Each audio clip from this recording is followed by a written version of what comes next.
a meta-analysis of the impact of skin type and gender on non-contact photoplethysmography measurements. Imaging photoplethysmography, IPPG, is a set of techniques for measuring the blood volume pulse via light reflected from the skin using cameras. These methods have the potential to enable low-cost measurements of important vital signs, including heart rate, blood oxygenation, respiration rate, and stress, as measured by changes in sympathetic nervous system activity. While these methods hold great promise for low-cost and scalable physiological monitoring, it is important that performance is characterized accurately over diverse populations with varying skin type and gender. Many datasets used for computer vision tasks are not representative and may be biased. For example, most images used for facial analysis contain predominantly male and light skin type participants. The result of this is that evaluation metrics may not reflect real-world performance and might expose some groups, often minorities, to greater risks than others. Only a few papers have reported IPPG results over different skin types, and all of these did so on their own private datasets, which were limited in the number of subjects. In this work, we present a systematic meta-analysis of the impact of skin type and gender on the quality of IPPG signals. Given that IPPG is an optical technique that relies on measuring light reflected from the skin tone influences the SNR. A larger melanin concentration in people with darker skin absorbs more light, thus the intensity of light returning to the camera is lower and the IPPG signal weaker. This example illustrates that darker skin types are associated with lower blood volume pulse signal-to-noise ratios and are more prone to artifacts caused by motion or other sources of noise.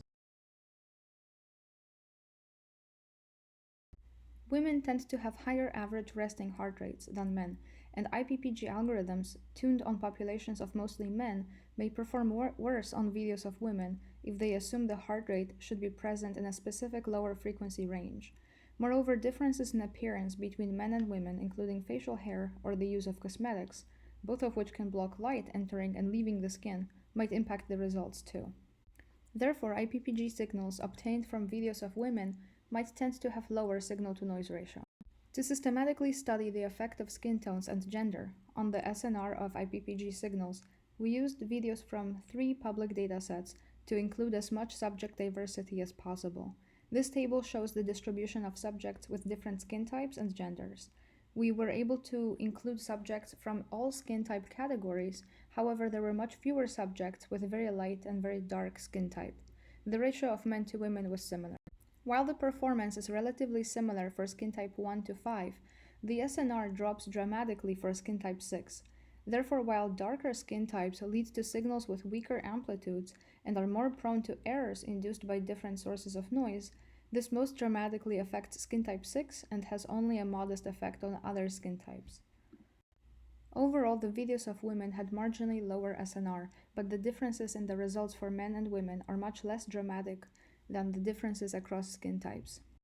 Even after combining 3 datasets, we only have 1 participant of skin type 1 and 2 of skin type 6, making it difficult to draw highly generalizable conclusions. Motion also has a significant impact on the results. Even though the motion tasks within each dataset were similar, it is possible that some videos had more challenging motion than others in the same skin type category, and we should take that into consideration. A similar problem of lower SNR on darker skin type might also occur with contact devices, possibly leading to erroneous gold standard measurements. Near-infrared recordings could be robust to darker skin types because the near-infrared light penetrates deeper into the skin, but currently there is no sufficiently large and diverse public near-infrared dataset, and IPPG SNR is weaker in general in the near-infrared, making it less motion robust. To our knowledge, this is the first meta-analysis of the impact of skin type on the performance of IPPG systems. We find that the performance is significantly worse for people with skin types in category 6 of the Fitzpatrick scale. Videos of women tend to have slightly lower accuracy. Datasets with more skin type diversity are needed to develop and validate methods robust to different skin types.